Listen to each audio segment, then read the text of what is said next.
थोड्याच वेळात पंकजा मुंडेंच्या दसरा मेळाव्याला सुरुवात होणार आहे। पंकजा मुंडे भगवान भक्तिगडावरती थोड्याच वेळात दाखल होतील। आजच्या दसरा मेळाव्यामध्ये पंकजा मुंडे काय बोलणार याकडे सगळ्यांचं लक्ष लागलंय।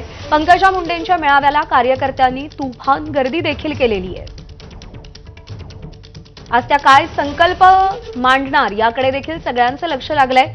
संकल्प अजून ठरवलेला नाही, पण व्यासपीठावर गेल्यानंतर काय चमत्कार होतो आणि आपल्या मुखातून तो संकल्प बाहेर पडतो हे माहित नाही, असं काही वेळापूर्वी पंकजा मुंडे म्हणाल्या। त्यामुळे आज त्या नेमकं काय बोलणार याकडे सगळ्यांचं लक्ष लागलेलं आहे। केवळ त्यांच्या जिल्ह्यातूनच नाही तर राज्यभरातून भगवान बाबांचे भक्त आणि मुंडे समर्थक आजच्या मेळाव्याला गर्दी करतात।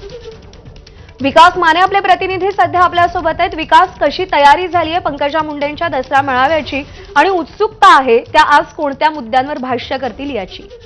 नक्कीच आपण बघतो की मागील आठवडाभरापासून पंकजा मुंडेंच्या या दसरा मेळाव्याची तयारी सध्या सुरू आहे आणि आता पंकजा मुंडे सावरगाव घाट इथे दाखल झालेले आहेत। त्या हेलिकॉप्टरने इथे दाखल झाले आहेत आणि त्यांच्या समवेत या ठिकाणी माजी खासदार प्रीतम मुंडे, त्यांचा मुलगा हा देखील आहे आणि या ठिकाणच्या हेलिपॅडवरनं आता रॅली जी आहे ती पंकजा मुंडेंची सुरू झालेली आहे आणि अवघ्या काही वेळातच आता त्या मुख्य व्यासपीठाच्या ठिकाणी पोहोचतील आणि त्यानंतर भगवान बाबांचा जो मंदिराचा गाभारा आहे त्या ठिकाणी पूजा आरती होईल आणि त्याच्यानंतर या ठिकाणी उपस्थित जनसमुदायाला पंकजा मुंडे मार्गदर्शन करणार आहेत। नक्कीच उत्सुकता जी आहे ती प्रत्येक वर्षी या मेळाव्याची असते। यावर्षी देखील पंकजा मुंडेंसाठी निश्चितच हा मेळावा जो आहे तो महत्त्वाचा आहे, कारण की आपण बघतो की गेल्या अनेक दिवसांपासून सध्या ओबीसी विरुद्ध मराठा असा देखील संघर्ष निर्माण झाला। त्यावरती पंकजा मुंडे काही भाष्य करतात का हे देखील निश्चित महत्त्वाचं मानलं जात आहे।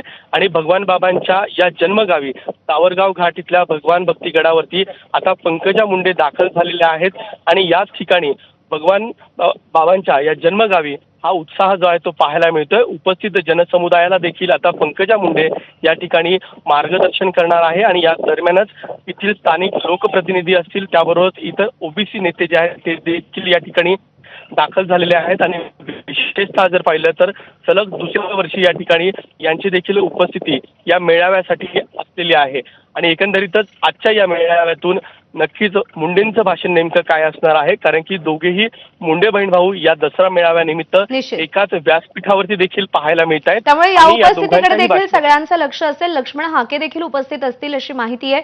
विकास, अपडेट जाणून घेत राहू। तुर्तास धन्यवाद।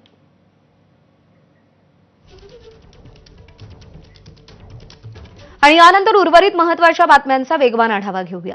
तुळजाभवानी मातेच्या मंदिरात पहाटे सीमोल्लंघनाचा सोहळा पार पडला।